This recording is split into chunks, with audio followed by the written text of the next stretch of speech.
ಈಗ Donald Trump ಅವರಿಗೆ ಏನೇನ್ ಗೋಪರಕ್ಕ ಕೊಟ್ರು ಅಂತ ತಾವೆಲ್ಲ ಗಮನಿಸಿದ್ರಿ.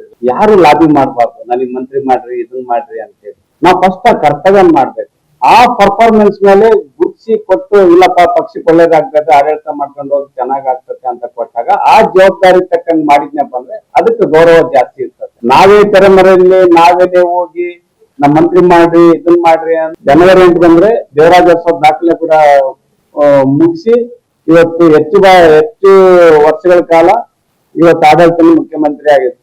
ಈಗ ಡೊನಾಲ್ಡ್ ಟ್ರಂಪ್ ಅವರಿಗೆ ಏನೇನ್ ಗೋಪರಕ್ಕ ಕೊಟ್ರು ಅಂತ ತಾವೆಲ್ಲ ಗಮನಿಸಿದ್ರಿ ನಮ್ಮ ಇಂಡಿಯಾಕ್ಕೆ ಬಂದಾಗ. ಅರ್ಥ ಆಯ್ತಾ ಇಲ್ಲ?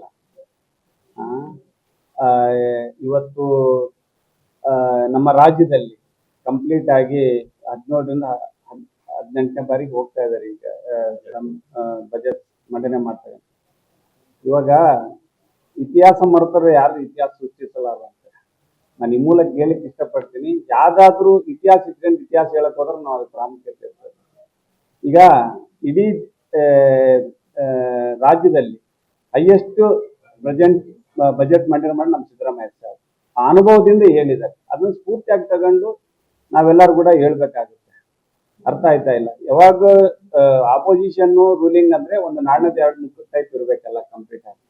ಆ ತರ ಸ್ಫೂರ್ತಿಯಾಗಿ ತಗೋಬೇಕು ಅಂತ ನಾನು ಮನವಿಯನ್ನ ಮಾಡ್ತೇನೆ.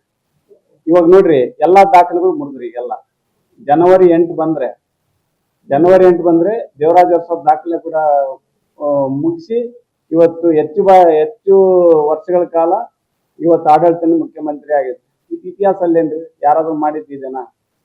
ಅರ್ಥ ಆಯ್ತಲ್ಲ? ಅದಕ್ಕೆ ಇತಿಹಾಸವನ್ನು ತಿಳ್ಕೊಂಡು ಇತಿಹಾಸವನ್ನು ಹೇಳಿದ್ರೆ ಅದಕ್ಕೆ ಬೆಲೆ ಇರ್ತದೆ. ಇತಿಹಾಸ ತಿಳ್ಕೊಂಡು ನಾವೇನು ಹೇಳಿ ನನ್ನ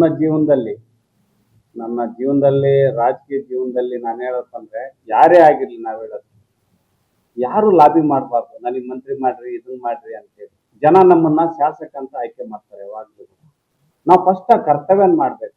ಆ ಪರ್ಫಾರ್ಮೆನ್ಸ್ ಮೇಲೆ ಗುರ್ಸಿ ಕೊಟ್ಟು ಇಲ್ಲಪ್ಪ ಪಕ್ಷಕ್ಕೆ ಒಳ್ಳೇದಾಗ್ತದೆ, ಆಡಳಿತ ಮಾಡ್ಕೊಂಡು ಹೋಗಿ ಚೆನ್ನಾಗಾಗ್ತದೆ ಅಂತ ಕೊಟ್ಟಾಗ ಆ ಜವಾಬ್ದಾರಿ ತಕ್ಕಂಗ್ ಮಾಡಿದ್ನಪ್ಪ ಅಂದ್ರೆ ಅದಕ್ಕೆ ಗೌರವ ಜಾಸ್ತಿ ಇರ್ತದೆ.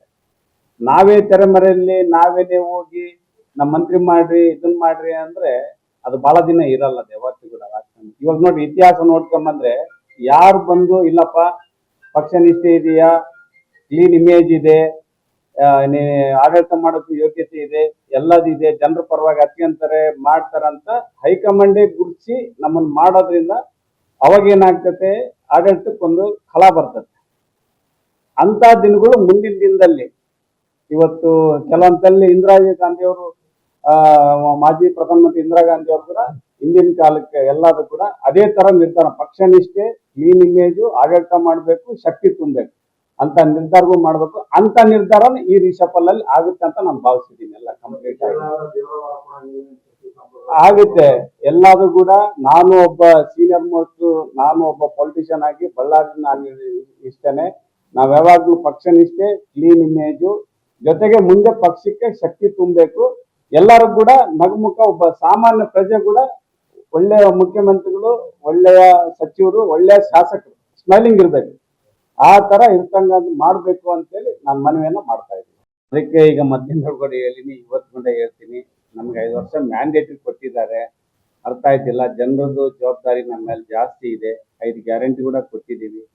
ನಾವು ಮುಂದಿನ ದಿನಗಳಲ್ಲಿ ನಾವೆಲ್ಲ ಕುಂತ್ಕೊಂಡು ಬಗೆಹರಿಸ್ಕೊಂತೀವಿ. ಮನೆ ಅಂದ್ಮೇಲೆ ಬರ್ತಾ 1-2-3 ಮಾತುಗಳು ಬಗೆಹರಿಸ್ಕೊಂತೀವಿ. ನಾವೆಲ್ಲ ಬಗೆಹರಿಸ್ಕೊಂಡು ನೆಕ್ಸ್ಟ್ 2028ಕ್ಕೆ ಮತ್ತೇನು ಸರ್ಕಾರ ತರಬೇಕು ಆ ನಿಟ್ಟಿನಲ್ಲಿ ನಾವು ತೀರ್ಮಾನ ಮಾಡ್ಕೊಂಡು ಹೈಕಮಾಂಡ್ ನಾವೆಲ್ಲರೂ ಸೇರಿ ಎಲ್ಲರ ವಿಶ್ವಾಸವನ್ನು ಗೆದ್ದು ನಾವು ಆಡಳಿತವನ್ನು ಕೊಡ್ತೀವಿ.